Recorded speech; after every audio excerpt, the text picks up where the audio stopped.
Hey, beautiful one. Guess what? This week, one of my clients came to me heavy with guilt. She had done something brave, something radical by generational standards. She had stopped speaking to her father until he agreed to honor her peace protectors. Not demands, not punishment, just a boundary to keep her nervous system from being thrown into chaos every time he opened his mouth with a backhanded, I love you, laced with judgment, control, and shame. This is the kind of man who believes love means dominance, that ignoring your emotional needs builds resilience, and that criticizing who you love is just being honest.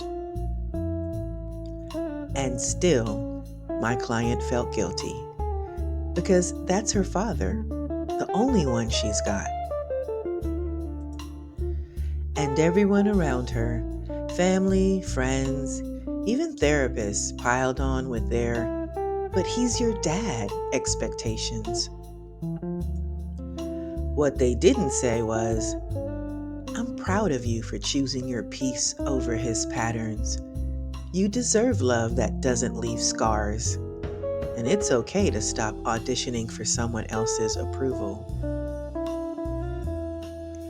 Here's the soul truth I had to remind her of, and maybe you need it this week too.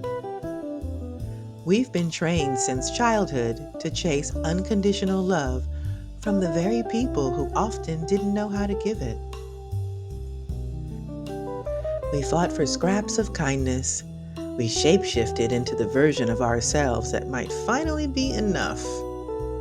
And we definitely internalized the lie that if we were quieter, smarter, more successful, less ourselves, then we'd be worthy of love that didn't hurt.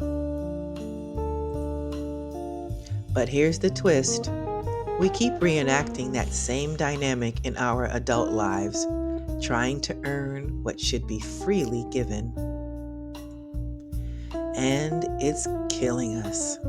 Slowly, quietly, in the way we silence our truth, in the way we tolerate toxic people because family is everything, and in the way we make excuses for those who wound us just because they share our blood or our past. Let me be the one to say it plainly. Unconditional love is not owed to people who violate your boundaries. It's not your job to keep sacrificing your spirit to protect their title. And you don't have to keep proving that you are worthy of softness. What would happen if you took all that love you've been begging for and gave it generously, fiercely, daily to yourself? What if you stopped bleeding for people who wouldn't even give you a tissue? What if the most sacred act of healing wasn't reconciliation, but redirection toward you, your joy, your freedom, your peace? You don't owe anyone the version of you that keeps shrinking to fit inside their limited understanding of love. Start here. Tell yourself the truth. Stop apologizing for choosing peace. And love yourself in the way you always needed.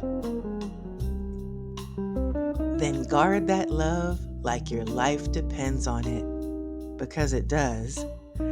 You are not hard to love. You were just taught that love had to be hard. Let's unlearn that together. With fierce love, your soul sister. Don't forget to like and subscribe.